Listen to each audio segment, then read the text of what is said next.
Good morning friends. जैसा कि आप सभी को पता होगा कि आप सभी के एग्ज़ाम आ चुके हैं। यूपी बोर्ड या सीबीएसई बोर्ड वालों की हम बात कर रहे हैं। तो जैसा कि स्क्रीन पे लिखा हुआ है कि क्लास टेंथ, तो हम क्लास टेंथ वालों के लिए, चाहे वो यूपी बोर्ड से रिलेट करते हों, चाहे वो सीबीएसई बोर्ड से रिलेट करते हों, तो इन सभी के लिए हम एक मैथ का क्रैश कोर्स लेकर आए हैं, जो कि एग्ज़ाम की दृष्टि से होगा कि एग्ज़ाम से पहले आपका सिलेबस सारा कंप्लीट करवा दिया जाएगा।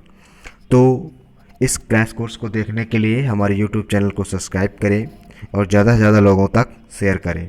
तो आज से हम लोग इस क्रैश कोर्स को स्टार्ट करते हैं।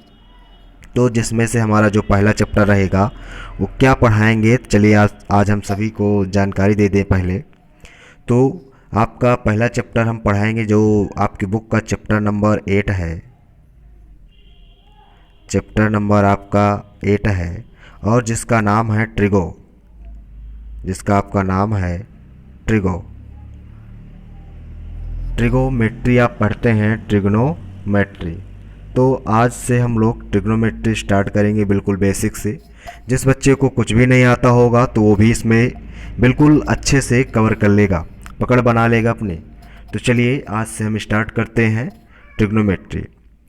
तो ट्रिग्नोमेट्री के बारे में पहले हम आपको थोड़ा सा बता दें कि ट्रिग्नोमेट्री है क्या। तो ट्रिग्नोमेट्री की ध्यान दें, ट्रिग्नोमेट्री अपने जो कुछ रेशियो से मिलकर बनी होती है। जो ट्रिग्नोमेट्री का जो रेशियो होता है और इस रेशियो के बारे में जान लें। ट्रिग्नोमेट्री रेशियो, जो ट्रिग्नोमेट्रिक रेशियो होते हैं वो 6 रेशियो होते हैं।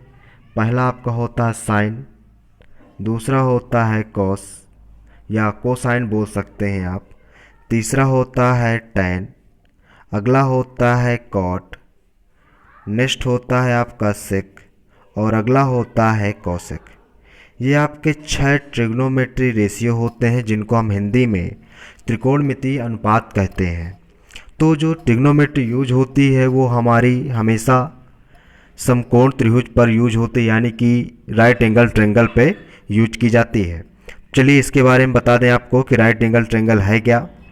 जो ध्यान दें, राइट एंगल ट्रायंगल वो एंगल होता है, वो ट्रायंगल होता है जिसका जो एक एंगल 90 डिग्री का हो। ये एंगल आपका 90 डिग्री का हो गया। बाकी ये जो अन्य एंगल हैं, इन दो एंगलों का जो सम होगा वो 90 के इक्वल होगा। ये ए आप लेट कर सकते हैं, इसको बी मान सकते हैं, इसको आप सी मान सकते हैं। तो ये जो एंगल होगा इसको आप राइट एंगल ट्रायंगल, जो कि 90 अंश का होता है, ये आपके कुछ भी हो सकते हैं। यानी कि ये अगर आपका एंगल अल्फ़ा है, ये आपका कितना हो जाएगा, 90 माइनस अल्फ़ा होगा। क्यों? क्योंकि हमने ये बताया कि जो ट्रिग्नोमेट्री होती है, ट्रिग्नोमेट्री के अंदर जो राइट एंगल ट्रायंगल होता है उसके जो एंगलों का सम होता है वो 180 होता है। ये तीनों जो एंगल होंगे, इन तीनों एंगलों का जो सम होता है वो 180 होना चाहिए। तो अगर पहला एंगल आपका 90 है और अगला एंगल आपका अल्फ़ा है, तो जो अगला एंगल बचा वो 90 माइनस अल्फ़ा हो जाएगा। तो अल्फ़ा से अल्फ़ा कैंसिल, तो 90 प्लस 90 इक्वल 180 हो जाएगा। तो ये ध्यान दें कि ट्रिग्नोमेट्री या आप राइट एंगल ट्रायंगल की बात करें या किसी भी ट्रायंगल की बात करें, तो ट्रायंगल में जो त्रिभुज के जो अंतरक कोणों का योग होता है वो आपका कितना होता है, 180 होता है। और राइट एंगल ट्रायंगल की बात करें तो राइट एंगल ट्रायंगल हमेशा ट्रिग्नोमेट्री के अंदर ही यूज किया जाता है। इसके अलावा ट्रिग्नोमेट्री में कोई एंगल यूज में नहीं आएगा आपका। चलिए कुछ इसके बारे में और जानकारी करते हैं। यदि ध्यान दें, ये आपका राइट एंगल ट्रायंगल हो गया, ये एंगल आपका 90 डिग्री का होता है। ये जो आपका ये जो साइड होती है, इस साइड को हम हाइपोटेनियस बोलते हैं। हाइपोटेनियस, हाइपोटेनियस का मतलब हिंदी में हम इसको बोल सकते हैं कर्ण। हिंदी में हम इसको कर्ण बोलते हैं। और ये जो होती है इसको हम बेस बोलते हैं। बेस होता है जिसको हम हिंदी में आधार बोलते हैं। और एक ये जो बचती है इसको हम परपेंडिकुलर, परपेंडिकुलर यानी कि हम इसको लंब बोलते हैं। तो ध्यान दें कि अगर एंगल आपका यहाँ पर बन रहा है, ये दो कंडीशन पर होता है। जब एंगल एक यहाँ पर बने और एक एंगल ऊपर यहाँ पर बने। तो जब एंगल आपका नीचे बनता है तो कंडीशन आपकी यही रहती है हर जगह कि ये बेस होगा और ये लंब होगा। बट अगर यही चीज़ ऐसे बना दी जाए कि एंगल आपका यहाँ पर बने और 90 डिग्री यहाँ पर हो, तो जो इस एंगल के जो जस्ट सामने की साइड होती है वो आपकी परपेंडिकुलर हो जाती है और ये पहले से हाइपोटेनियस होती है, क्योंकि जो 90 डिग्री के सामने वाली जो साइड होती है, या आप ये बोले कि जो सबसे बड़ी वाली साइड होती है उसको आप हाइपोटेनियस बोलते हैं, यानी कि कर्ण बोलते हैं, और कोण के जो सामने वाली भुजा होती है उसको हम परपेंडिकुलर यानी कि लंब बोलते हैं। और ये जो भुजा बची, ये जो साइड बचती है इसको हम बेस यानी कि आधार बोलते हैं, या बी आप लिख सकते हैं बेस। तो इनमें अब रिलेशन क्या है, चलिए उस रिलेशन की हम बात करते हैं।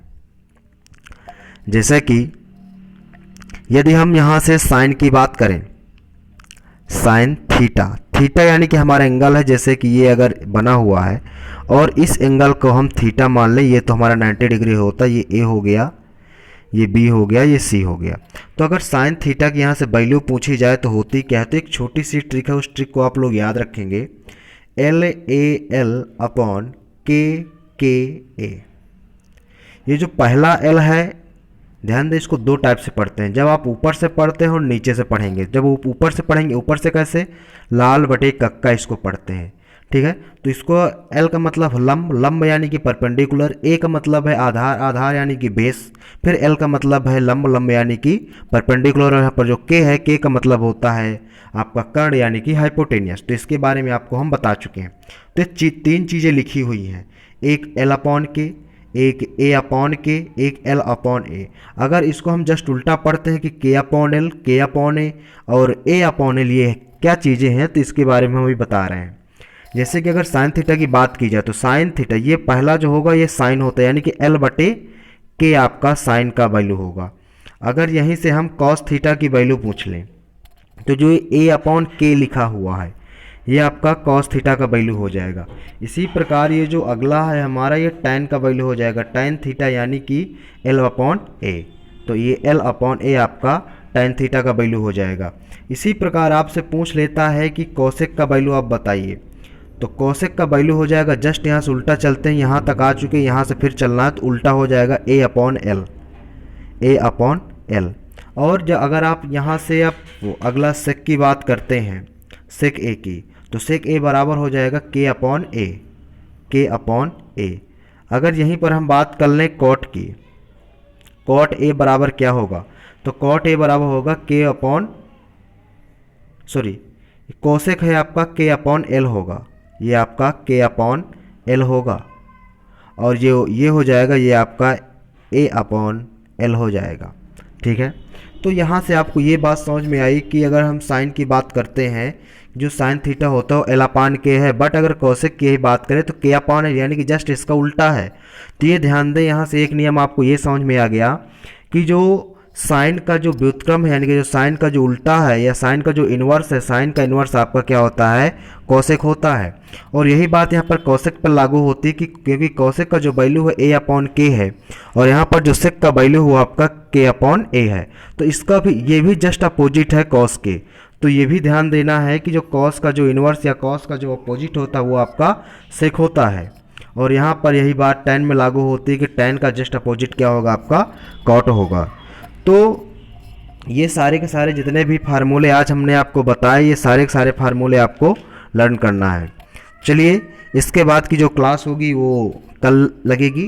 तो यदि आपको वीडियो अच्छा लगा हो, ये सेशन अच्छा लगा हो, तो अपने यार दोस्तों को शेयर करें और ज़्यादा से ज़्यादा लोगों तक पहुंचाएं ताकि सभी लोग इस क्रैश कोर्स का लाभ ले सकें। धन्यवाद।